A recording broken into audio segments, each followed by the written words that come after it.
सभी को नमस्कार। आज हम स्टार्ट करने वाले हैं एक्सरसाइज 8.2। देखिए इस बुक की जो ये एक्सरसाइज है ना 8.2, इसमें ट्रिग्नोमेट्रिक टेबल का ही ऑलमोस्ट यूज है और ये मैं पिछले वीडियो में बना चुका हूँ। तो एक बार आप चैनल को सब्सक्राइब कीजिए और पिछले वीडियो देख लेंगे तो आप 2-3 मिनट में आप टेबल पूरी बना सकते हैं। चलो स्टार्ट करते हैं। पहला क्वेश्चन है हमारे पास, इसमें इवैल्यूएट द फॉलोइंग, ज्ञात कीजिए। वैल्यू है हमारे पास जो निकालना है। फर्स्ट क्वेश्चन है sine 60 degree cos 30 plus sine 30 cos 60। Table से देख के सारी वैल्यू रख लो क्योंकि टेबल आप बनाना जान चुके हैं। साइन 60 √3/2 और कोस 30 √3/2, कोस 30 1/2 और cos 60 की 1/2। ये सारी वैल्यूज जो यहाँ लिखी है एज इट इज हमने पुट कर दी। साइन 60 की जगह वही √3/2 और cos 30 की √3/2 प्लस की जगह प्लस साइन 30 1/2 और इंटू cos 30 भी 1/2। कैलकुलेट करेंगे थोड़ा सा। देखो √3 इंटू √3 कितना हो गया भाई 3 और 2 2 जा 4 प्लस की जगह प्लस 1 को 1 से मल्टीप्लाई किया 1 2 2 जा 4 एलसीएम 4 आ गया तो 3 + 1 4/4 कैंसिल होकर 1 आ गया। ये इसका आंसर निकल चुका है। चलते हैं दूसरे क्वेश्चन पे।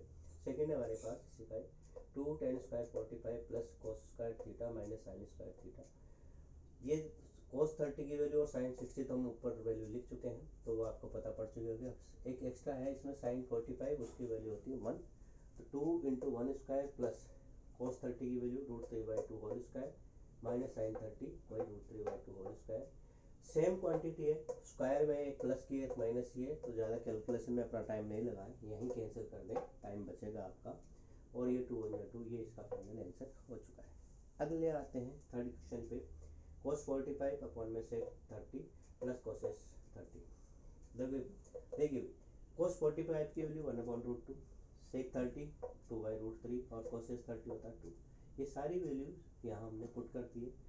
cos 45 1/√2, sec 30 2/√3 plus cos 30 2। ऊपर वाले टर्म एज इट इज छोड़ दो 1/√2, नीचे एलसीएम लेना पड़ेगा। जहाँ भी कोई दो टर्म प्लस या माइनस में हो तो एलसीएम लेना ही पड़ेगा आपको। तो हमने नीचे एलसीएम ले लिया √3, तो ये हो जाएगा हमारे पास 2 + √3। तो ऊपर वाले टर्म हमने एज इट इज लिख दी 1/√2 और ये रिवर्स हो जाएगी। अपॉन में जब अपॉन के भी अपॉन दो टर्म हो तो आपको ये रिवर्स करनी है। √3 अपॉन में 2 + 2 √3। अब इसका हम थोड़ा रेशनलाइजेशन करेंगे, इसी को हम आगे लिख रहे हैं। यहाँ पे यह टर्म एज इट इज लिखी गई है, बस 2 यहाँ से हमने कॉमन ले लिया है तो ये बच गया हमारे पास। 2 कॉमन लेने के बाद 1 + √3 बच जाएगा। इसके बाद करना क्या है, सिंपल सी बात है, जो हमारे पास डिनोमिनेटर है यानी कि हर है उसका परिमेयकरण करना है, रेशनलाइजेशन करना है। कैसे करेंगे, 1 + √3 है ना, इसी टर्म से लेकिन अपोजिट साइन से ऊपर नीचे हमने मल्टीप्लाई कर दिया है। ऊपर वाली एज इट इज √3 × 1 - √3 और ये 2 √2 तो आ ही जाएगा। 1 + √3 1 - √3 यानी कि x + y x - y ID बन गई x² - y²। Same way x² यानी x का मतलब पहले टर्म, y का मतलब दूसरा टर्म, तो 1² - √3²। थोड़ा और अगर आगे बढ़ते हैं तो ये ऊपर वाली का अभी कुछ भी नहीं किया हमने। अब इसको ओपन कर लिया, 1 का स्क्वायर 1 और √3 का स्क्वायर 3। देखो 1 - 3 क्या हो जाएगा भाई 2 बचेगा, लेकिन माइनस का साइन का जरूर ध्यान रखें। और ऊपर वाले का अभी एज इट इज कॉपी कर दी गई है। अब करना क्या है हमें, इसके बाद में देखो नीचे वाले टर्म का हमेशा ध्यान रखें, नीचे न टर्म रूट में हो और न माइनस में हो, ये ध्यान रखना है। फिलहाल इस रूट का हम इलाज करते हैं। √2 से ऊपर नीचे हम मल्टीप्लाई कर देते हैं तो ये √2 से √2 खत्म होकर 2 बन जाएगा और 4 2 जा 8 आ जाएगा, लेकिन माइनस का कोई बात नहीं। और ऊपर की बात करें √6 और 1 - √3, √6 और माइनस ये इस √6 जो आ गया ना यहाँ पे, इस √6 को 1 से मल्टीप्लाई किया तो √6 आ गया और इस √6 को 3 से मल्टीप्लाई किया √18 आ गया। अब थोड़ा सा हम आगे और कैलकुलेट करें तो ये टर्म √6 - √18 अपॉन में इसको थोड़ा हमने कैलकुलेट किया 18 को 9 × 2। ऐसा क्यों किया, क्योंकि 9 3 का स्क्वायर है तो 3 बन के वो बाहर आ सकता है इसीलिए, और ये माइनस एज इट इज। अब करना क्या है, ये जो टर्म है ना ये हमने पहले लिख ली, यहाँ से 3 बाहर आ जाएगा रूट से पहले। यहाँ 9 का स्क्वायर रूट यानी कि वर्गमूल 9 का 9 का होता है 3, तो 3 आ जाएगा और ये 2 बच गया अंदर। ये टर्म मैंने पहले लिख ली और ये बाद में एज इट इज प्लस की। अब करना क्या है, फिलहाल देखो माइनस मैंने कहा था ना, माइनस में भी नहीं होना चाहिए नीचे, तो इस माइनस को हटाने के लिए ऊपर नीचे सबको -1 से मल्टीप्लाई किया गया है, यानी कि सबका सिंपल भाषा में बात करूँ तो सबका साइन चेंज हो जाएगा हर टर्म का। इसका किया, ये प्लस का हो जाएगा, ये माइनस का था ये प्लस का हो जाएगा और ये हो जाएगा माइनस का। ये फाइनल आंसर हो गया। इसके बाद चलते हैं फोर्थ क्वेश्चन पे। sin 30 plus tan 45 minus cos 60 upon में sec 30 cos 60 plus cot 45 degree. सारी वैल्यूज डाल दी भाई। sin 30 वही 1/2, tan 45 आप इसे देख सकते हो 1 और माइनस cos 60 2/√3।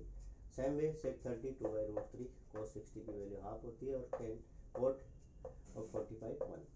इनका हमने अगर थोड़ा इनको कैलकुलेट करें 1/2 प्लस 1 यानी कि दोनों को जोड़ लिया, ऐड कर लिया तो 3/2 आना इनका तो आंसर, और ये एज इट इज लिख दिया। सेम वे नीचे भी इन दोनों का टोटल 1/2 प्लस 1 ऐड करेंगे तो 3/2 आ जाएगा। अब करना क्या है देखिए आगे कैसे किया गया है।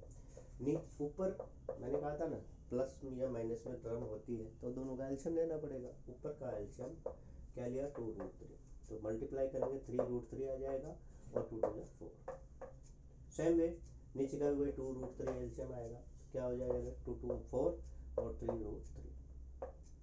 ये टर्म यहीं पे कैंसिल कर दूं, रिवर्स करके भी कर सकते हैं पर टाइम बचाने के लिए आप यहाँ पे कैंसिल कर सकते हो।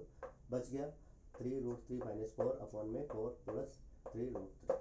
अब क्या करें इसका देखिए, नीचे वाले टर्म का हमें जो भी है उसका रेशनलाइजेशन करना है। यहाँ क्या है 3√3 प्लस का 4 है, तो आप क्या करें इसके अपोजिट साइड यानी कि -3√3 -4 से ऊपर नीचे मल्टीप्लाई कर दें, वही किया है यहाँ पे। ये टर्म एज इट इज लिख दी गई है और इसके अपोजिट साइड से मल्टीप्लाई किया है। अब करना क्या है देखिए, यहाँ क्या बन रहा है 3√3 -4 3√3 -4, एक ही ब्रैकेट दो बार आने होल स्क्वायर लिख दो। जैसे x माइनस वाई का होल स्क्वायर क्या होता है x माइनस वाई, वैसे ही किया गया है यहाँ पर। नीचे देखो x plus y x minus y की फॉर्म में आ गया, यानी कि x square minus y square की फॉर्म में आ गया।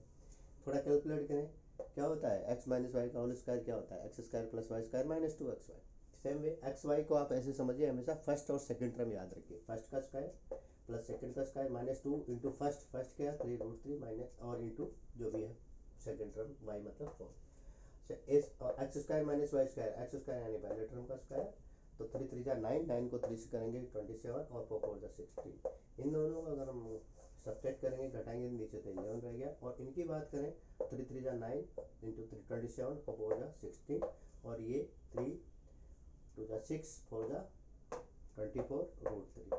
थोड़ा इन दोनों को ऐड हो रहे हैं तो ऐड कर लो भाई 43 और -24 24√3 अपॉन 11, यानी कि 43 -24√3 अपॉन 11। अब इसका आगे कोई कैलकुलेशन हो नहीं सकता है क्योंकि ये न तो लाइक टर्म है और नीचे कोई हमारे पास स्क्वायर में टर्म में नहीं है, तो ये इसका फाइनल आंसर हो जाएगा। इसके बाद चलते हैं हम अगले नेक्स्ट क्वेश्चन पे।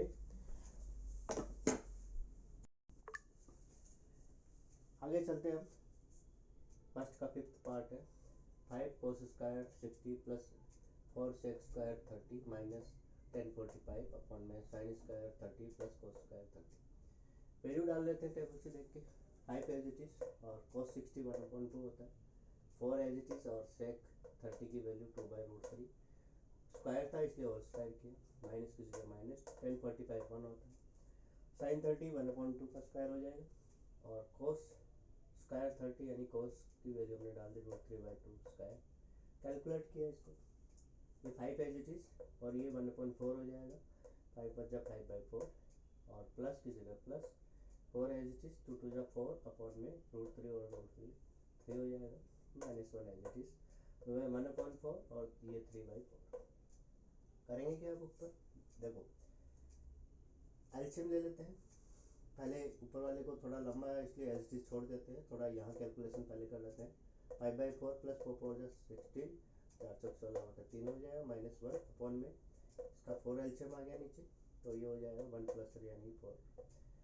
तो ऊपर वाले की हम थोड़ी कैलकुलेशन करें, 12 एलसीएम आ जाएगा इनका, 4 3 12, 4 से डिवाइड करेंगे 12 को 3 टाइम्स, 5 × 3, इसका डिवाइड करेंगे 3 का 12 4 टाइम्स 4 बार तो 16 × 4 और 1 अगर नीचे कुछ लिए तो 1 मान के चलेंगे, तो 12 इंटू 1 12 करेंगे क्या। आप थोड़ा और आगे बढ़ते हैं। देखो नीचे तो 4 में 4 आए रहा है, वो तो कैंसिल होकर ख़त्म हो जाएगा, ये इसका काम तो ख़त्म। आगे जो बच गया वो हमने यहाँ मेंशन किया है।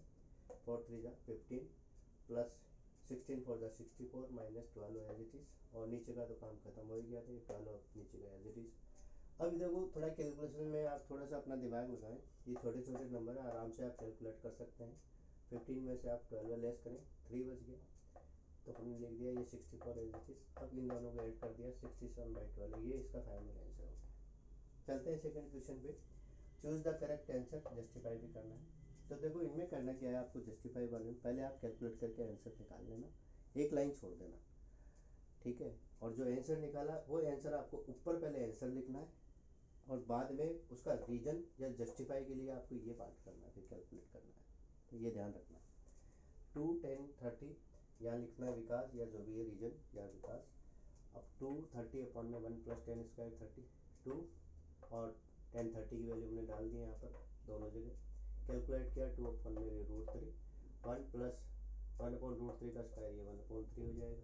2 upon √3 as it is, 3 LCM आ गया, तो 3 + 1 नीचे हो जाएगा, 4/3 हो जाएगा, जो कि रिवर्स हो जाएगा, यानी कि 3/4 रिवर्स हो जाएगा। ये पार्ट एज इट इज ऊपर वाला 2/√3 इंटू क्या हो जाएगा, ये रिवर्स होने के बाद 3/4, 3 ऊपर चल जाएगा, ये 4 नीचे आ जाएगा। अब कैंसिल करेंगे, देखो 2 से हमने इसको डिवाइड किया, 2 2 जा 4, यहाँ पे √3 ये 3 है, तो √3 क्या होता है अपने आप में 2 बार √3 का मल्टीपल होता है, तो वहाँ से एक √3 खत्म हो जाएगा, तो एक तो बचेगा यहाँ पे, तो √3 ऊपर बच गया और 2 बच गया, √3/2, जो कि किसकी वैल्यू, टेबल उठा के देंगे तो ये है sin 60 की वैल्यू।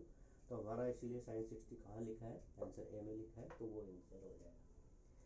करते हैं अगला question, second question. 1 - 10 square 45, 1 + 10 square 45, 10 45 की वैल्यू 1 होती है, तो 1 - 1 का स्क्वायर, 1 + 1 का स्क्वायर, ये तो 1 - 1 0 हो गया, नीचे कुछ भी होता रहे वैसे, और कैलकुलेट किया, चलो 2 हो गया, तो 0.2 कैंसिल, वो सब कुछ खत्म, 0 से किसी को भी मल्टीप्लाई करो तो ये 0 हो जाना है, तो ये आंसर हमारा डी हो जाएगा। अगला है sin 2a = 2 sin a, ये ट्रू है। क्यों ट्रू है, तो देखते हैं किसके लिए ट्रू है, बिकॉज जब हम a = 0 लेते हैं तो 0 हम यहाँ डालेंगे तो sin 0 बन जाएगा, इधर भी ये क्या है 2 × sin 0, sin 0 की वैल्यू क्या होती है भाई 0, तो 0 चाहे 2 से मल्टीप्लाई करो चाहे बिना 0, तो ये 0 दोनों इक्वल हो गया, इसीलिए ये पार्ट कहलाएगा ट्रू। इसका आंसर हो जाएगा हमारे पास ए पार्ट, sin 0 जान भी आ रहे इसकी, ए पार्ट हो जाएगा इसका आंसर, sin 0 0 होता है। अगला है, अगला पार्ट हमारे पास क्वेश्चन है 2 10 30 अपॉन में 1 - 10 स्क्वायर 30 वैल्यू डाल के थोड़ा कैलकुलेट किया हमने। 10 30 की वैल्यू 2 × 10 30 1/√3 होता है, और ये यहाँ पर भी वही वैल्यू डाली, पर यहाँ स्क्वायर कर दिया हमने, पर वाला एज इट इज 2/√3, और 3 एलसीएम आ गया 3 - 1, तो ये नीचे बच जाएगा 2/3, रिवर्स हो गया 3/2 हो जाएगा, ये एज इट इज, 2 से 2 कैंसिल, तो फिर वही कैंसिल करेंगे, यहाँ √3 को यहाँ 3 को हम 2 बार √3 × √3 लिख सकते हैं, तो एक √3 कैंसिल हो गया, √3 बच गया, किसकी वैल्यू tan z 60 डिग्री, तो ये हमारा पार्ट खत्म हो गया। इसके बाद है फोर्थ, ट्रू फॉल्स बताना है और जस्टिफाई भी करना है। इसके लिए आपको करना क्या है, मैं फिर कह देता हूँ, टेबल बना लो, टेबल से देखकर ही सारा आंसर बोलना है। अब टेबल में किसकी वैल्यू सबसे पहले आप है ये कह रहा है, फिलहाल तो ये दो वैल्यू कह रहा है कि sin a + b = sin a + b होता है नहीं होता है, तो आप कोई भी अपनी मर्जी से दो एंगल लेके देख लो, जैसे हमने लिया भाई 60, एक की वैल्यू 60 ले ली, बी की 30 ले ली। अब हमने देखो 60 + 30 90 हो गया ना भाई, तो sin 90 की वैल्यू आप जानते हो 1 होती है, और यहाँ पर अगर देखें साइन एक ही जगह हमने 60 डाला और इसकी जगह 30 डाला, sin 60 की वैल्यू √3/2 होती है, इसकी वैल्यू 1/2, इनको कैलकुलेट करोगे तो 1 नहीं आएगा, अलग कुछ आएगा, तो इसका मतलब ये फॉल्स है, ये सही नहीं है, इसीलिए ये भी फॉल्स होगा, ये इसका लॉजिक होगा। The value of sin theta increase as theta increase, table बना लो, टेबल ये बना लोगे, मैंने बनाना सिखाया हुआ है, तो आप देख सकते हो कि साइन की वैल्यू है ना 0 पे 0 है, बढ़ती जा रही है, और 90 पे 1 है, तो ये सही कह रहा है, थीटा बढ़ रहा है तो साइन की भी वैल्यू बढ़ रही है, ये ट्रू है। कोस की वैल्यू में उल्टा है, कोस के में आप देखोगे साइन कोस 0 की वैल्यू 1 है और कोस 90 की वैल्यू 0 है, तो वो डिक्रीज होती जा रही है, पर ये इंक्रीज के लिए कह रहा है इसलिए फॉल्स है। या जिसके लिए कह रहा है तो साइन की वैल्यू वाला कॉलम ये पूरी लाइन बनाएंगे, कोस के लिए कह रहा है तो कोस वाली ये केवल कोस वाली अपनी सारी वैल्यूज लिख देनी है आपको छोटी सी टेबल बना के। अगला है sine theta equal to cos theta for all values of theta, बिल्कुल गलत है। केवल एक 45 डिग्री ऐसा है एंगल जहाँ साइन और कोस की वैल्यू आप देख सकते हैं कि दोनों बराबर होती है, केवल 45 पे 1/√2 1/√2, बाकी किसी जगह बराबर नहीं होती, इसलिए फॉल्स में आएगा। Cot theta is not defined, अगला है cot theta is not defined for equal to 0, बिल्कुल सही है, क्योंकि कोट अगर हमें 0 ले लेते हैं और कोट क्या होता है रिवर्स होता है 10 का 1/10, 10 की वैल्यू 10 यानी और 0 लेनी है तो 10 0, तो वो 0 ही होती है, 1/0 आते ही कहेंगे नॉट डिफाइंड होती है, इसलिए बिल्कुल सही है। इसी के साथ ये हमारी एक्सरसाइज ख़त्म होती है। इसके बाद हम चलेंगे नेक्स्ट एक्सरसाइज पे।